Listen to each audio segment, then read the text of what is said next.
that's the key. Choice. The Maestra gave it to me. Not to Domenica, not to Perpetua or Lucida or Angela or Benedicta. To me. If I pass it on, that should be my decision. It might have been different if Domenica had simply asked. Instead, she had commanded, and not simply that Giulia share the secret of passion blue, but that she renounce all use of it. If she gave the formula to Domenica, she would never see passion blue take shape beneath her own hands, its voice rising from the grinding stone. She would never learn what it was like to take it on her brush and lay it on a panel. She would never hear it singing, except perhaps at a distance when Domenica used it. It was intolerable. What right had Domenica to make such demands, to impose such ultimatums? And the way she'd spoken of Humilità. As inflexible as Domenica was, as self-righteous and intolerant, she'd never shown anything but respect for Humilità, or deference to Humilità's orders. Obviously, this had been pretense, and a skillful one, for she'd completely concealed her judgment until Humilità was gone, and she needed to conceal it no longer. If so much guile and bitterness could hide behind Domenica's controlled facade, could greed be hidden there as well? Domenica already had the gift she wanted most. She was Maestra now, which she would never have become had Humilità lived.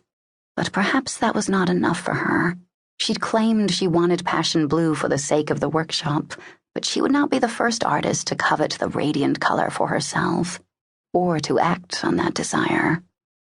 If that's so, she's no better than a thief, as Ormano was a thief, as the Maestra's own father is a thief. Would she really do it? Would she really dismiss me from the workshop? Even to think it made Giulia feel ill. She could not remember a time when she hadn't drawn. It was not something she'd been shown or taught, simply something she knew how to do, as instinctive as breathing. Yet, until she came to Santa Marta, she had never thought of her sketching as anything but a private passion. The world was ruled by men. Women could become wives, or nuns, or servants, or whores, but only a man could become a painter. Humilità had shown her a different truth. Convent walls were prison walls, but they enclosed a paradoxical freedom, for within them, women must necessarily do all the things men did in the world outside. In Humilità's workshop of painter nuns, the only one of its kind in all the world, Giulia had given herself to the fire that burned in her, opened herself to it, and let it consume her utterly. She was that fire now. Painting was her heart, her soul. If it were taken away, there would be nothing left but ash. Domenica ignored Giulia for the first part of the morning. But near noon, as Giulia was measuring a batch of yellow ochre into the little clay pots in which paints were stored, she stalked over to the grinding table and stood watching. In her nervousness, Giulia lost her grip on one of the pots, which fell to the floor and smashed. "Clumsy girl," Domenica said in a voice of ice. "I'm sorry, Maestra." Giulia kept her eyes lowered. "I'll clean it up at once."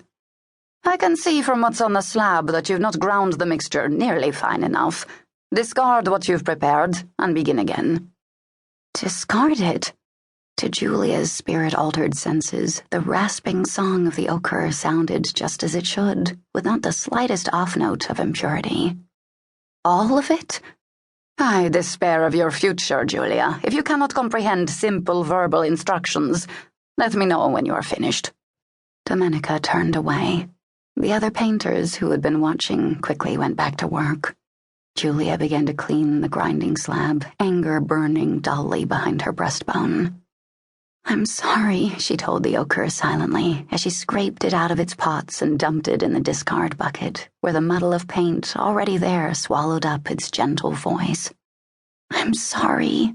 The new batch of ochre passed muster, but the brushes Giulia cleaned that afternoon did not, and when she snatched a few free moments to take her drawing board into the courtyard, Domenica called